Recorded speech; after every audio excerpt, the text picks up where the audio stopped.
2 லட்சம் பேரு இங்க இருந்து வேலைக்கு வெளியில சீமானை எப்படியா ஜெயிக்க வச்சிருங்க அப்படின்றான். நாம் தமிழர் அப்படின்றான். நேத்து நம்ம கடையில இருந்தோம்ல, அப்போ நாம் தமிழர் கட்சியில இருந்து ஒருத்தர் வந்து போட்டு கேட்டார்ல, ஞாபகம் இருக்கா? நான் அவர்கிட்ட கேட்டேன்டா, நீங்க எந்த ஊர்னா அப்படின்னு கேட்டேன். ஸ்ரீலங்கா அப்படின்னு சொன்னேன். எனக்கு ரொம்ப ஆச்சரியம், என்னடா இவரு ஒரு மனுஷனுக்காண்டி இலங்கையில இருந்து ஒருத்தர் வந்து ஓட்டு கேட்கறான் அப்படின்னு அவர்கிட்ட வந்து விசாரிக்கிறேன் நான். இது வந்து எங்களுக்கு வெளியில எங்க ஊருக்குலாம் தெரியாது, நாங்க வந்து தெரிஞ்சுச்சுன்னா எங்களுக்கு எங்க மேல வழக்கு போட்டுருவாங்கன்னு அப்படின்னு அவங்க பாஷையில சொல்றாங்க.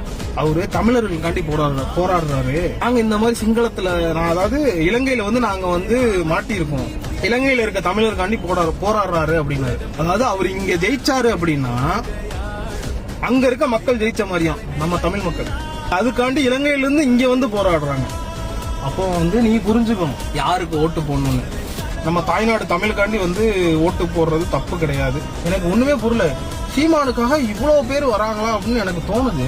ஸ்ரீலங்கால இருந்து வராங்கப்பா, ஸ்ரீலங்கால இருந்து வரதா எனக்கு ஆச்சரியமா இருக்கு. ஸ்ரீலங்கால இருந்து அவர் வந்து அவன் என்கிட்ட பேசும்போது என் ஸ்லாங் அவனுக்கு புரியல, அவன் ஸ்லாங் எனக்கு புரியல.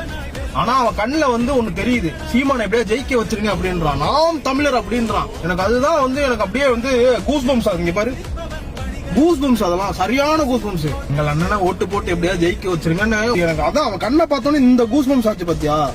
இந்த ரெக்கார்ட் பண்ணிக்கோ, நல்லா ரெக்கார்ட் பண்ணிக்கோ.